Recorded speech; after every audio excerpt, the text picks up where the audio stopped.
Сәлем достар, бүгін сіздерге мен осындай мужской каприз деп аталатын өте жеңіл дайындалатын өте дәмді салат дайындап көрсетемін. Негізі бұл салатқа пияз қолданылады. Біздің үйде пиязды онша ұнатпаған соң мен пияз қолданған жоқпын. Өзімнің нұсқауым бойынша сіздерге осы салатты ұсынамын. Видеоны соңына дейін көріңіздер. Енді ең алдымен қайнап жатқан суда кішкене тұз салып тауықтың төс етін пісіріп аламыз. Және дәл осындай майдалап бөліктерге бөліп турап аламыз. Енді картошкамызды ұсақ үткіштен өткізіп аламыз.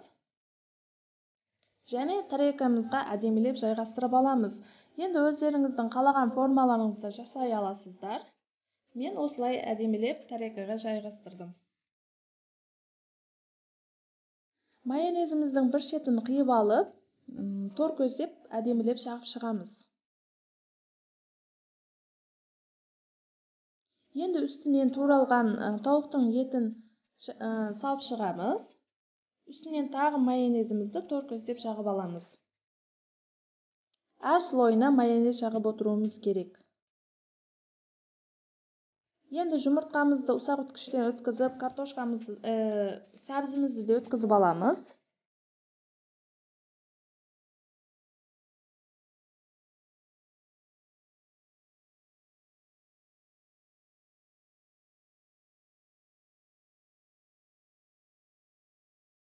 Енді сәбізімізді әдемілеп салып шығамыз. Үстінен тағы майонезімізді жағып шығамыз.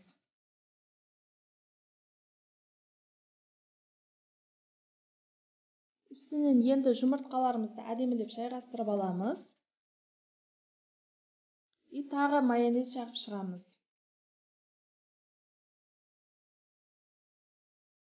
Енді ірімшігімізді ұсақ үткіштен өткізіп аламыз. Салатымыздың үстін әдемілеп безендіріп шығамыз.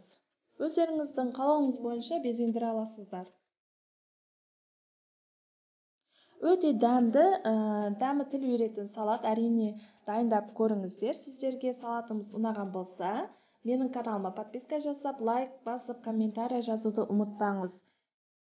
Ең күшті рецепттер алдағы уақытта болады. Ал сізге сәттілік.